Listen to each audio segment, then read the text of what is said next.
Ya, oke guys. Assalamualaikum. Balik lagi dengan Jaki ya guys ya. Dan pada video ini gue mau bahas PT Garuda Metalindo atau kode emitennya itu Bolt guys. Nah, lu yang baru terjun ke saham, hati-hati dengan saham seperti ini guys. Yang pertama, saham ini nggak liquid.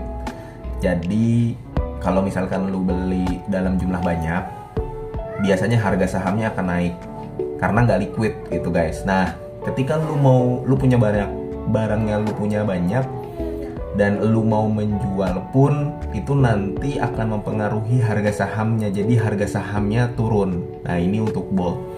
Kemudian yang kedua guys, begini, lu jangan cuman melihat di berita aja, karena kalau lu lihat berita, ini kan laporan keuangan Q3 2022 sudah keluar. Nah, Garuda Metalindo tumbuh 1 triliun. Kemudian Garuda Metalindo targetkan penjualan naik 20% di tahun 2022. Nah, hal-hal seperti ini yang harus lu perhatikan secara detail. Di berita, informasi seperti ini positif. Jadi bisa memancing orang untuk wah, bagus nih saham begitu. Tapi kalau lu baca laporan keuangan ya guys ya, itu ada yang perlu dicermati karena begini. Bolt ini kan dia menjual kayak mur, baut, komponen-komponen untuk kendaraan bermotor ya guys ya. Nah, penjualannya itu sendiri banyak kepada perusahaan-perusahaan yang membuat kendaraan-kendaraan bermotor. Contohnya PT AHM. Dia PT AHM gede ini, kalau lu lihat di laporan keuangannya dia bisa sampai 300 miliar sendiri. Kemudian ada PT Astra Daihatsu Motor, PT Mitsubishi Motor, PT Gemala Kampadaya, PT NHK Spring, Kawasaki Motor Indonesia, dan sebagainya. Nah, penjualannya memang tinggi, jadi 1 triliun guys. Penjualannya tinggi benar. Pada saat tahun 2021 cuma 800 miliar, tapi di tahun 2022 naik jadi 1 triliun. Cuman, nah ada cumannya. Cuman beban penjualannya pun gede guys. Jadi lu perlu lihat di sini beban penjualannya pun yang tadinya di tahun 2021 600 miliar, di tahun 2022 aja udah 880 miliar. Bisa jadi nanti tutup buku 2022 jadi 1 triliun cuman beban pokok penjualannya. Beban pokok penjualan ini kan dia mengurangi laba bersih.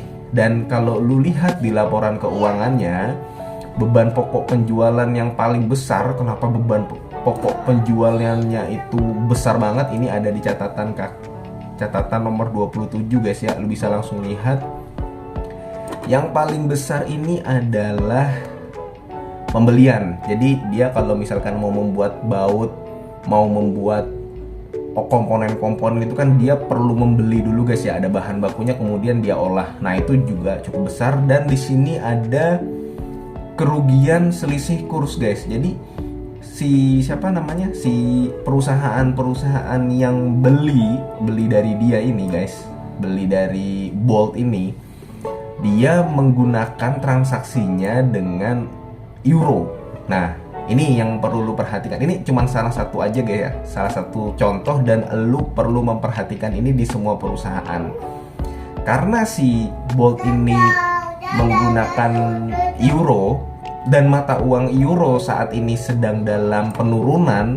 Nah, ini guys yang membuat ada kerugian selisih kurs guys. Lu bisa lihat di laporan keuangannya, banyak transaksi yang dilakukan oleh PT Bolt ini menggunakan euro. Ada juga yang menggunakan dolar.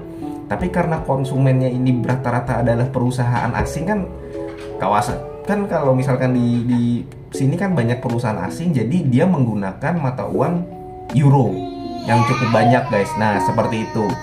Makanya ada yang cukup besar, yakni kerugian selisih kurs guys. Kerugian selisih kurs menyumbang yang cukup besar, itu udah 6 miliar sendiri, sehingga mengurangi laba bersihnya.